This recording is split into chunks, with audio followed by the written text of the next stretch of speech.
ভাই আমাকে একটু বেচা কেনাটা করতে দাও। বেচা কেনাটা করতে দাও ভাই। দেখো চিটার পাঁচ হচ্ছে। তুমি পুরো ম্যানেজার লাগিয়েছো।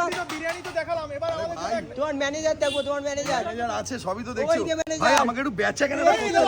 হচ্ছে। বেচা কেনাটা করতে দাও ভাই। দেখো আমাকে একটু চিটার বেচা পাঁচ কেনাটা হচ্ছে। করতে দাও তোমরা। কেন? তোমরা যদি এরকম করো আমি তাহলে বেচা কেনাটা করবো কখন? তোমার বলো? ম্যানেজার তোমরা দেখতে এরকম হয়েছে করলে আমরা। আমি বেচা কেনাটা করবো কখন? বলো। না না না না, তোমরা আমাকে বেচা কেনাটা করতে দাও। তোমরা ভাই এখন ভিডিও করো না। একটু ম্যানেজার দেখবো, নতুন ম্যানেজার। ম্যানেজার আছে ওই যে সামনে। তোমরা আমাকে প্লিজ ওই বেচা দেখো কেনাটা করতে ম্যানেজার, দাও। দেখো দেখো দেখো তোমরা এখন যাও ভাই, যাও।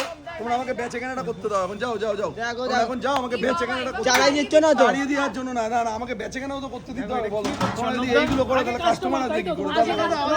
বিরিয়ানি খেয়েও কি রিভিউ করতে দেবে না? আর তোমরা রিভিউ করো ভাই, কিন্তু আমাকে বেচা কেনাটা করতে দাও। প্লিজ আমাকে বেচা কেনাটা করতে দাও, ঠিক আছে? দেখো দেখো কাস্টমার লক্ষ্মী, আপনার তো দেখো ব্যবসাও করতে হবে। বলো দাদা, একদম এ গ্রেড মটন। এই মটন খেলে তোমার পুরো একদম একদম দাঁড়িয়ে যাবে।